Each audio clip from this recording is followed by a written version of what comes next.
So I painted my baby. And if I send shots, all your head's down, your hands smoking good. I'm a motherfucking 22. Down in the water, smoking like a roster. Oh no, that's that 223. Cause niggas want the drama, right till we have to pop out. Hit them with that motherfucking na. Trey Songz gone for the summer. Nigga, and I'm dumping. Send a couple shots, know he runner. Keep a K loaded, call it blocker. My little baby chopper. And if I need to, sweep your block up. The modern day, you gotta add the mafia. We here to fuck the block up. Forgot my sons, yeah, you know they got us. All I need is moolah, do you know I gotta slide up? Hop out, do a fucking pop out. Niggas talking reckless, so we had to bring the mercy for your pop out. He crying for your mama. And you the type of motherfucker. What is going on, YouTube? It is your favorite pistol-toting rapper, Sosa Lee, the Pistol Geek, aka MDMA Sosa Lee Ray, also known as MDMA Sosa, your favorite rapper. You feel me? And if you don't know me, you need to go look your mans up. Today we gonna touch on a topic that I get asked a lot: what or how to pick a first carry gun. Now, if you have never owned a firearm before, maybe this guideline or checklist will help you out. And if you already own a firearm, let me know in the comments, or hell, even in my DMs, checklist that you use, and that would determine if you buy a firearm. Now, when we talking about choosing a good first carry gun, when I think about choosing a carry gun, I try to use a 6-tier, if you will, to see if I'm going to purchase said firearm. I'll be looking at my notes, trusty notes, and my other phone here. I had to write it down. I gotta be analytic, man. I can't help it. One would be concealability.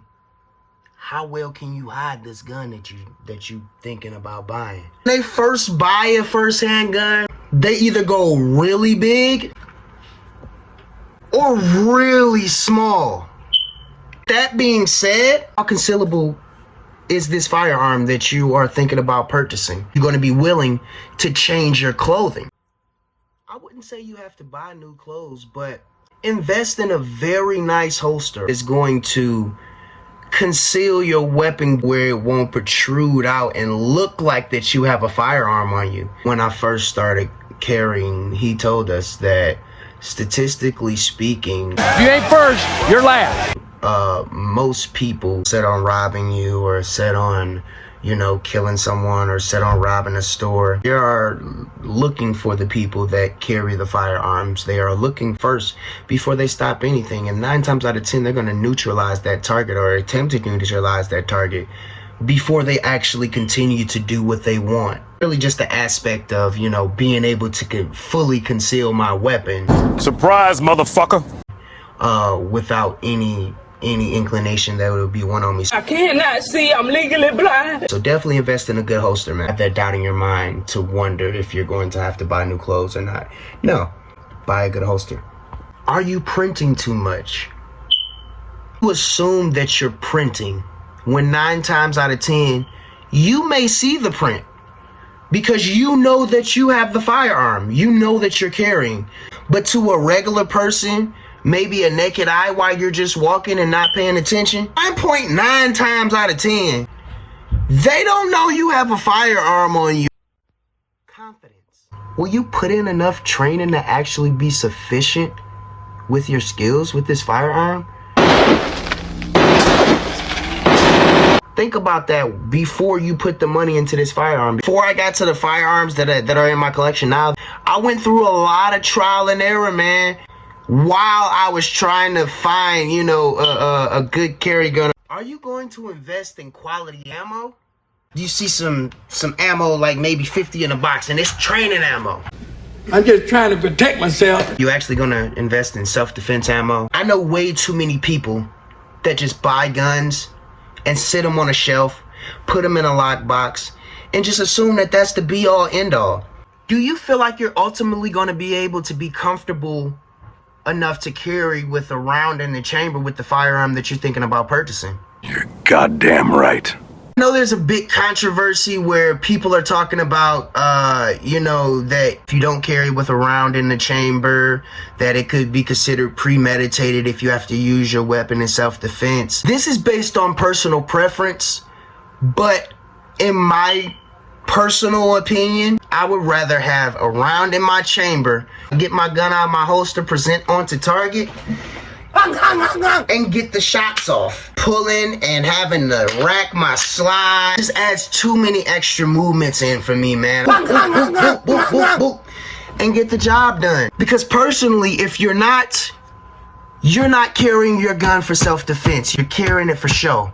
You're carrying it to scare somebody, at least if you try to do it in Ohio, Michigan, Chicago, Arizona, Texas. It's a lot of places, Louisiana. Don't do it. Control. Are you going to be able to control this gun that you're trying to buy or that you're interested in buying? Hit your mans. This was single-handedly the shittiest purchase that I ever could have made. Nothing against SIG. This is a very well-working gun. This is my wife's gun now. Before that, I had it. I was carrying it. Sealed carry, it disappears. You would never know nothing's on you and all that. But do you see the size of my hands, man? Y'all see that? Thing is small as hell in my hands. Like I baby this thing. I could not hit a damn thing. And it's because it's so small in my man mitts. And I know how to shoot, but even I can't get my... Can you manipulate these features of the firearm? You know what I mean? With the man mitts. No, I can't. Can you, manipulate it without having to move your hands and all that? Can you, drop the magazine without having to change your grip on the firearm? Simple things like that. When I say under duress, I mean you have an elevated heart rate.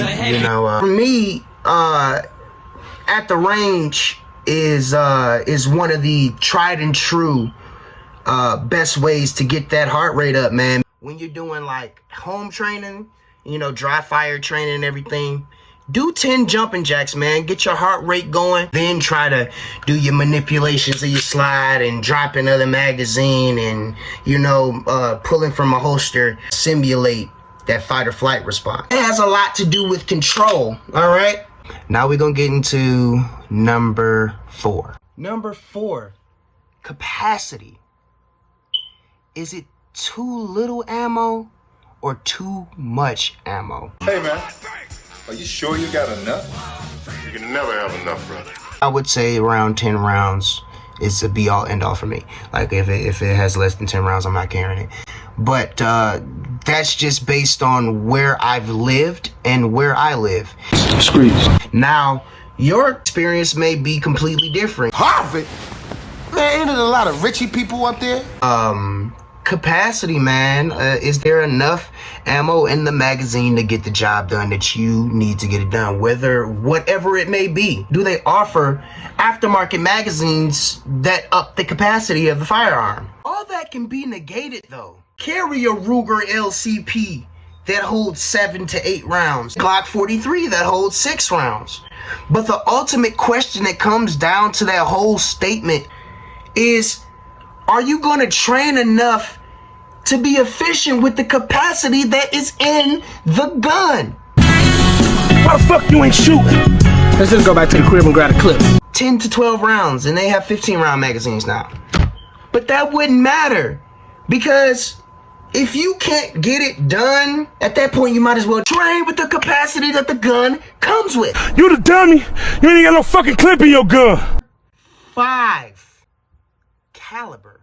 Is the caliber too big or is it too small?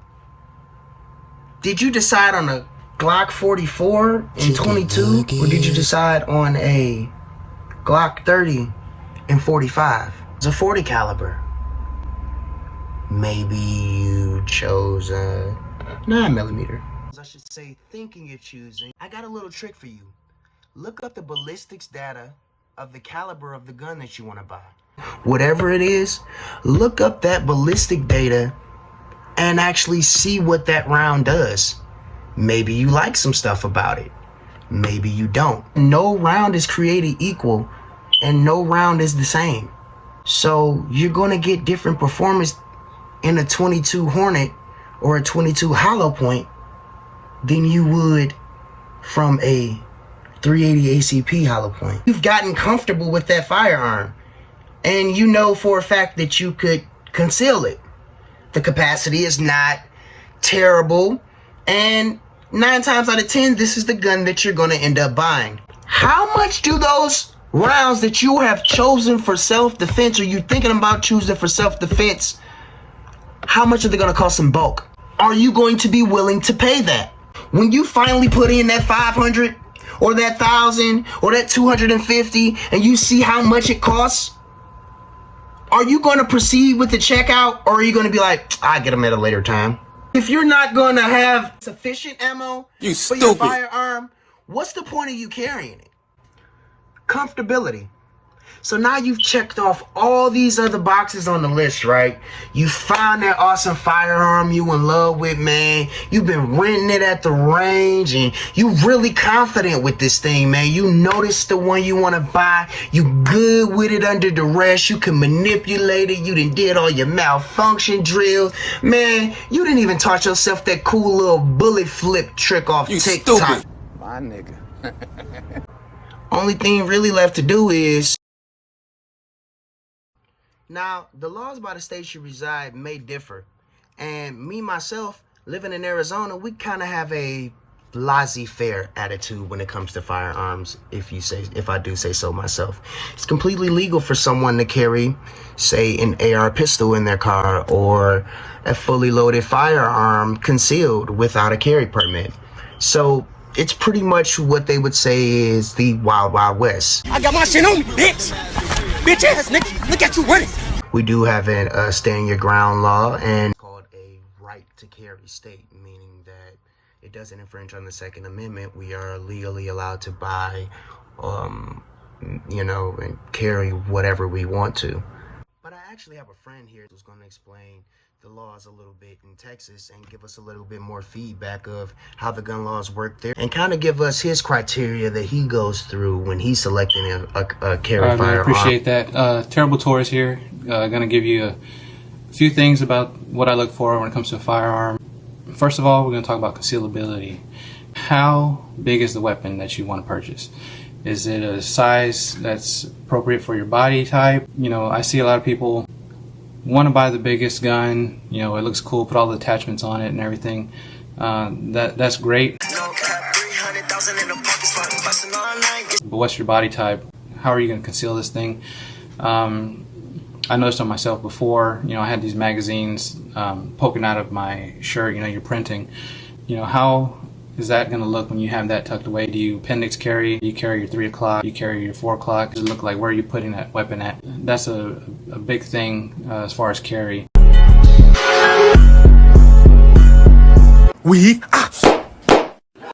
So keep that in mind whenever you're getting this weapon, if it is indeed for concealed carry. Second thing, confidence. How confident are you with this weapon? Are you able to manipulate? Are you able to draw it? Are you able to shoot it? How well can you hold it? I've seen a lot of videos, and they're at the range, they're having fun, but the way you shoot at the range is the way it's going to translate into a scenario. I'm gonna shoot you so bad, my dick's hard. So let's say you have to shoot this weapon and you have to lay down 5 rounds because the person's not going down. How confident are you that you're going to be able to land all 5 of those shots if you have to shoot that many? Are you able to keep a grip on the weapon? Can you hold it properly? These are some things that you have to look at whenever you purchase a firearm. Can you draw this weapon efficiently? When you lift your garment, are you able to get a good grasp on the weapon? If you can't grasp the weapon properly, if it's too big for your hands, what's to say when you draw this weapon that it's not going to fall out of your hand or fly out of your hand with the momentum that's applied to it as you're pulling it upward, or if it's stuck inside of the holster and really good retention on, you're going to be able to grab it hard enough that you're able to pull it out. So that's something else to consider. Number 3, control. Touching on that point again, recoil. Are you able to handle that recoil? Are you able to keep your grip on that weapon? How does it feel in your hands when you're moving with it? And keep in mind, you will have to move with this weapon. let's say if you're in an incident, you will have to move to another position. First thing I think of whenever somebody gets in an altercation, you're gonna pull your weapon, you may fire. More than likely you're gonna be moving, or you're gonna be trying to move. You can either go left or right, whichever way is in any kind of safety, that you feel is a safe direction, or you're just gonna intentionally try to get away from that person as you're drawing and firing. In rare occasion, you'll see an incident where somebody's firing from a standstill position. So how do you handle that recoil? How does that weapon, translate from your arms, all that stuff like that? How does that feel? We all have the notion to go to the range and, lay down 2 shots and stuff like that. So, I mean, that's good training. Keep that up. Put more rounds through that. Try 5, try 6, see how that weapon is able to stay in your hand whenever you're laying down those rounds. See if you can keep a grip on it. Make sure that whenever you're shooting, manage that recoil. Are you able to put those shots within a decent grouping and be able to do it again, time and time again? Just keep training like that. Make sure that you're able to do that, whenever you need to. Number 4, capacity. Okay, what do you look for as far as how many rounds go into your magazine? I have here a Glock 19. This is a 15 round mag. This is for the smaller weapon. The Glock 19 is a smaller weapon. But I also have 17 round magazine for my Glock 17. I have 2 options here. This Glock 17 magazine will fit inside of a Glock 19. So that's one thing to consider whenever you're buying a gun. Are you able to use that magazine with your other weapon? 9mm rounds, so they're both 9mm Glock 17 and Glock 19. So I'm able to take this magazine out of my Glock 17, put it in my 19, and carry it that way. It's 2 extra rounds per magazine.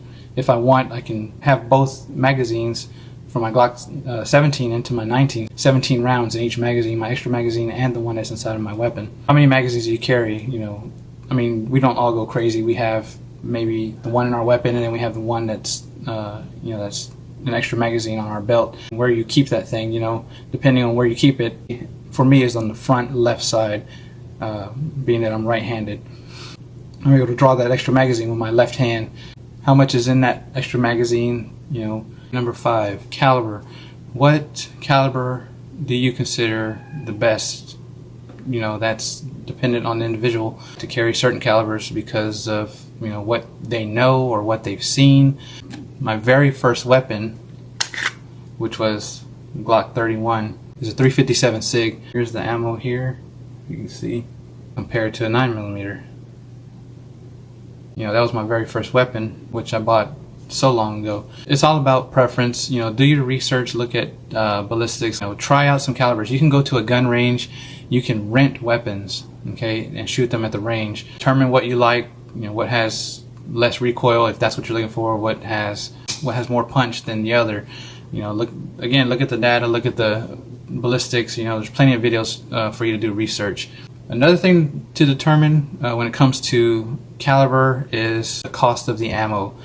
I have no problem with the cost of 9mm ammo. That's the way it was. It was fairly cheap. It was good. There's always plenty to get a hold of. It's a very common ammo type. You don't have to worry about there being a shortage. 9mm usually costs a decent amount. I use Hornady Critical Duty, and that was like $22 a box for 25 rounds, which is what's in here right now. Be sure you look at that whenever you're purchasing ammo. Cost can mean a lot. For the 357, the ammo costs quite a bit. It's not cheap. Make sure you look at that whenever you're purchasing ammo and deciding on what caliber you want. We don't want to be having a weapon with no ammo. All right, take a look at number 6, which is comfort. Okay, whenever you purchase a weapon, you're gonna have to buy a holster.